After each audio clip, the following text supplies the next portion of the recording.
दिल्ली में आपका स्वागत। ನಿಲ್ದಾಣದ ಕಡೆಗೆ ಹೊರಟಿರುವರೆ Chennai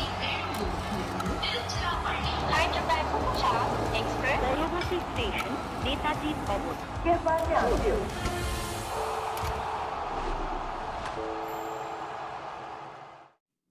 Come on now, Mumbai fans. This is season number 18 by now. You should be used to Mumbai starting slow. Only 155 on the board. You're watching Voltas Fresh Air Coolers presents Cricbuzz Live. This is how it all ended. They were about 7 down for 118, but they did manage to finish with 155 thanks to Deepak Chahar's sprightly innings of 28 not out against his former team. Suryakumar Yadav chipping in with only 29. Tilak Verma looked good, but then got out. That half-century partnership between those two of them were the only two mini highlights of this innings for the Mumbai Indians. Chennai doing what Chennai always do. Noor Ahmad, the star bowler, 4 for 18 for him. Michael Vaughan and Simon Doull alongside. On a pitch like this, Michael, 155, not too bad? Oh, we'll have to wait and see. I mean, you'd want a few more, but I've enjoyed that. That was proper cricket because it wasn't. You know, the first game was great. There was a few sixes and fours, but give me that style of cricket where there was a bit of thought into it. There's a bit there for the bowler, bigger boundaries. You have to think your way through an innings. And 155 Mumbai. They'll have wanted 175 to be a little bit over par, but I think they're in the game. They're in the game because of just that finish at the end there. There was a nice partnership in the middle between Sky and Tilak Verma. But when you've lost 7 for 40, I think 7 for 47 off 8 overs to 2 bowlers, you know that there's a little bit of something in the surface, which will probably give Mumbai a little bit of hope. 155. You reckon it's going to give us a fun second half, or should Chennai managed to do this with proper common sense batting? Comes down to the power play. Early wickets, put them under pressure, put that Chennai batting lineup under some pressure, get into the middle order relatively early, and let the spinners maybe take some control through the middle, and then you're a chance. But if they get off of Ruturaj and Rachin Ravindra get off to a good start, a decent start, you can kind of break the back of this chase in the power play with a 50-run power play, 55-run power play. So they're going to need Bolt to front up with the wickets, and the young man maybe. Go on, tell me his name again. Sui, how are we saying that? Rangaraju. I think that's his name. Satyanarayan Raju, sorry. Satyanarayan Raju. Raju, there you go. You know, if they can get into it, I've just watched a couple of clips of him actually. Yeah. Looks exciting. Proper action. Very exciting, yeah. Front on. They're going to need some wickets up front, and maybe he can provide a bit of a spark that they need. Now, right, Mumbai's batting performance, they lost their top 3, Rickleton, Jacks and Rohit Sharma, out in the power play, and then they sort of struggled to recover. There was that phase where we thought Tilak Verma and Suryakumar Yadav will be able to consolidate on that half-century partnership, but it just wasn't to be. Michael, wickets kept falling. Yeah, just look at that 11 to 15, they were just getting set. And then there was that the nice partnership, and then all of a sudden Noor Ahmad produced a bit of magic. That's what you get with mystery spin and a little bit of... a little bit of that flamboyancy that he can provide. He bowled a perfect length, just getting the ball to go either way quite nicely. And that's what you want in T20 cricket. If you can't step hit a spinner, you know, it's so difficult to be convinced as a batter that you're going the right way. So he was exceptional. In that period, 11 to 15, they were 3 for 28, and that's the period where they were just getting set. Yeah. You know, they were just trying to play conventional cricket to get to the 15th over mark. Yep. And if they'd have had Verma and Sky still there at the 15th, they would have got 180 plus, and that's really where they were controlling the game. But I don't think it was bad batting. I think it was wonderful left-arm leg spin, which was tremendous to watch. Suryakumar Yadav got out in the 11th over, 87 for 4 the score. Robin Mins comes in, highly rated by MI. Unfortunately, couldn't play any game last year because of an accident. Played a strange shot very early in his innings. Yeah, and that's, again, it's pressure. You're in a franchise that's a storied franchise. You want to perform well. You know, a lot of things going on in your mind at that time, I think. So you give them a couple of games. You give these guys a couple of games to sort of get to feel what it's like, because it's a high-pressure situation. Yeah. You're in Chennai. You're playing, you know, it's the storied 2 franchises, isn't it? We got 10 wins between them.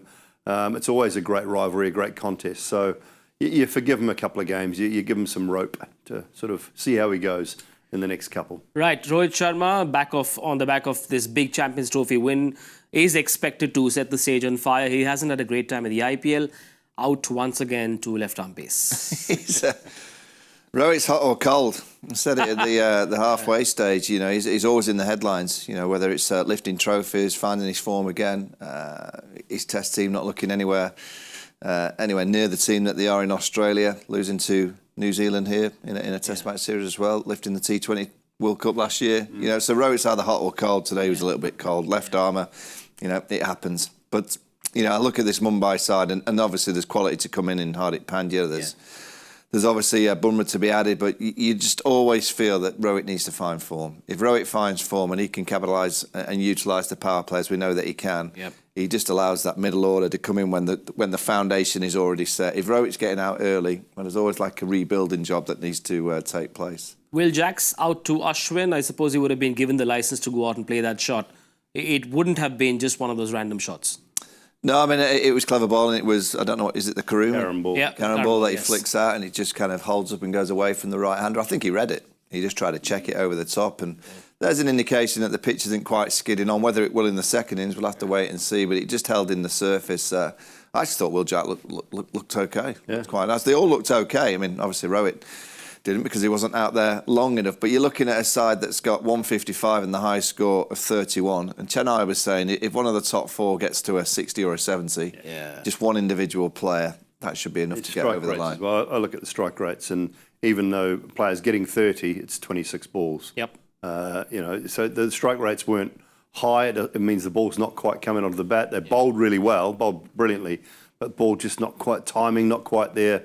As compared to the earlier game where strike rates were all over 200. Yeah. So that tells you a little bit about the surface. And as we said, I think the 20 short, but wickets, pressure on the middle order can certainly, you know, keep Mumbai in the game. They could have been 40 or 50 short if it wasn't for that lovely cameo from Deepak Chahar. 2 4s and 2 6s. 28 of 15, former CSK boy, playing for the Blues of Mumbai, batting in at number 9. Showed that he could tonk it quite well. Well, another one with a point to prove to the opposition. Yeah, he hit some good balls, but I kind of looked to the way that he struck the ball, particularly down the ground, and the pitch, it can't be that bad.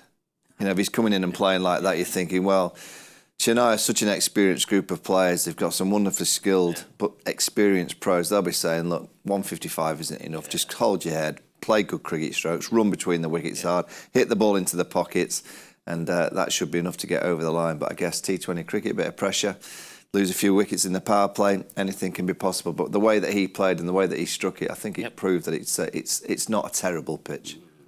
Right, before Deepak Chahar came in, it was Noor Ahmad who broke the back of that middle and lower middle order of the Mumbai Indians. 4 wickets for that Afghan bowler who seems to do better when he's not playing for Afghanistan. Strangely, with Rashid Khan around, I wonder what happens to him. But bowled really well, used the surface pretty well, hit the right lengths. Yeah, length was key through that middle period. He's so tough, and because he's so quick through the air, he's kind of a mirror image of Rashid.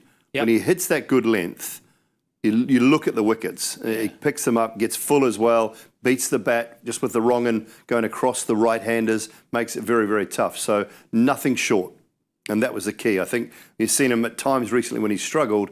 He's just a few half-trackers and gets put away square of the wicket quite often, but nothing like that at all tonight. So because he's quite low, quick arm action, a lot of batters find it hard to read him. You saw it from Tilak Varma. Wasn't, you know, I don't know whether he read it all that well, but it's not easy. And we've got to talk about that stumping. I mean, I don't know. I mean, we've seen him do it time and time again, don't he? I'm not sure I've seen a faster one than that. Fastest hands in world cricket. I'm not sure I've seen a faster one than that one tonight. I messaged Harsha actually.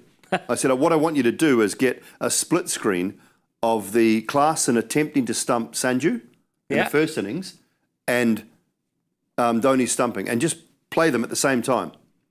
Because Klaasen's hands go all the way back here, and Sanju's foot was that far off the ground at one stage and couldn't get it back on. Now, I know Sky was out of his crease, but they were off in a flash. It was unbelievable. I've not seen many wicket-keepers actually meet the ball. And as Doull just... Klaasen had to give with the ball and go away from the stumps and then come back. So you're talking split seconds. MS Dhoni meets the ball and just works the ball onto the stump. He doesn't even take the hands away. He's the only keeper that, I mean, Tell me another keeper that keeps like that. That he actually, I think he sees it early. He can anticipate straight away. As soon as he sees the ball out the bowler's arm, and he sees he just knows, and he's waiting like this just to whip the bells off as quick as I've ever seen anybody. His technique is sacrilegious for those that wrote the MCC coaching manual, isn't it? Every wicket-keeping coach in the world, open up your right hip. Give with every keeping coach, everyone you see, Receive they will it. all say the same thing. Open your foot, open your hip, give with the ball, then back to the stumps. He's like here, just like this. And how he doesn't drop it. Yeah. He just does not drop it. It's clearly self-taught, and he just knows exactly what he's doing. And like Vaughan said, I think his greatest asset is he reads the bowlers so well, and the batters. Yeah. Kind of, he knows when it's coming almost. Yeah. He's like, I got you, I'm ready for you. And then just a little cheeky grin as the bails come off. Thanks very much. A slow motion replay would look like real time. yeah, absolutely. I mean, it's again, that's the reason why he's still playing. We talk about when he maybe could retire, but when you're producing magic and you're catching everything and you're as sharp as you have been for a number of years, and he just doesn't seem to be declining in his wicket keeping. And I actually look at him and think that's the one thing I thought would go. Yeah. Because it's not easy bending up and down, even though it's 20 overs. You're bending up and down. You in between, obviously, the overs, running up and down the pitch. You're having to keep an eye on all the field settings. And again, I study him when he's behind the stumps. He is making sure every angle. He's the captain out there. He might not he might not have the armband. No, he's I'm not. saying Ruturaj. He's behind the stump and he's always like this. He's like manoeuvring the traffic. Yep, still very much in charge now. 11 overs of spin. They gave away 70 runs. They picked up 5 wickets. It is so typical of a Chennai Super Kings bowling card. Everyone knows this will happen, and yet teams haven't found a way to overcome these challenges. Well, it's just quality. Again, a nice homecoming for Ashwin, picking up the wicket early on of Jacks. Pretty tidy throughout, and you've got, Jadeja just doing Jadeja things. He bowls so quickly through his overs, hardly gives the batters time to settle. Noor was simply superb. We've said that already. Yep. They didn't even use Rachin Ravindra, who they have if they want to use him. So that's what I say. If they get the run chase done here tonight, they will back themselves to win all of their games at home. Because that is the team they've got, and that is the plan they have. It's just what they do. Hardly anyone spoke about Khalil Ahmed in the preview to this game, but 4 overs, 29 for 3, they'll take it. Yeah, and he set the tone. Got the key wicket of Rohit Sharma. He could have easily have had Sky out early. He flicked one to mid-wicket that just fell short.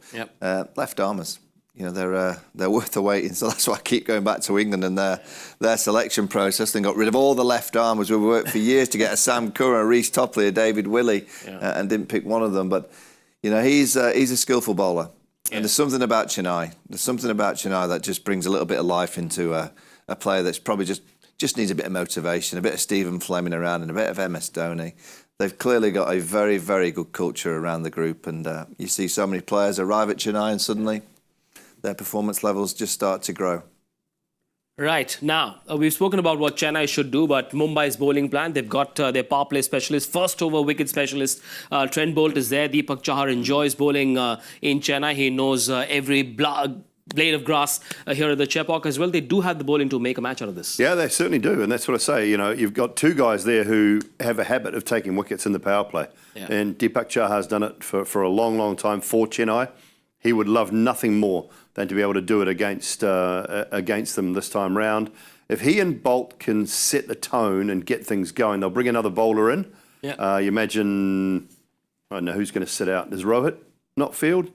Does he just get a duck and go and sit down, or what happens there? Without any question, he just stay in the dugout. We'll bring a bowler in. Who's in there? Have we got their subs? Well, there's Karan Sharma who could come in. The leg spinner? I think they need a mystery spinner. I'm looking at the spin department. Santa's world class, but he's Bauer's sort of medium pace all rounder, isn't he? So no, I think they need there. Bit of Karan Sharma in, definitely, and see what they can do. So if they can get wickets with hang on, who's come in? Vignesh Puthur has come in, left arm wrist spin. Left arm wrist spinner. So they've gone down the Noor. They've gone down the Noor approach, which is not a bad thing. But as I say, get wickets with the 2 guys who love taking wickets in the power play.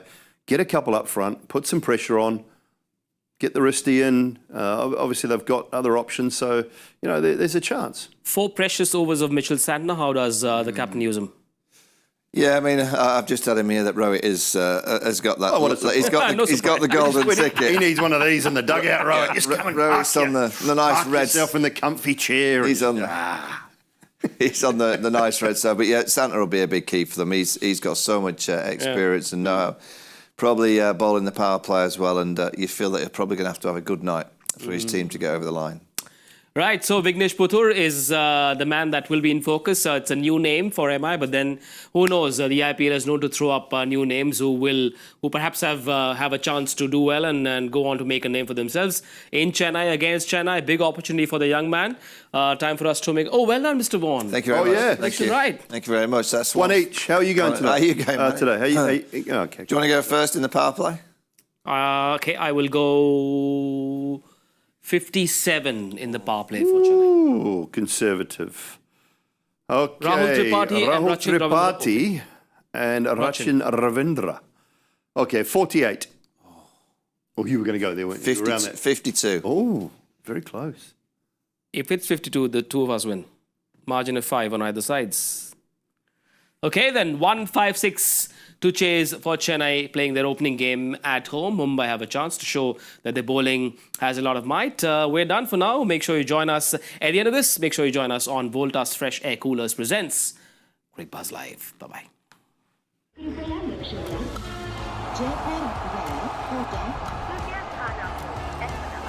Delhi में आपका स्वागत ನಿಲ್ದಾಣದ ಕಡೆಗೆ ಹೊರಟಿರುವವರೇ ಚೆನ್ನೈ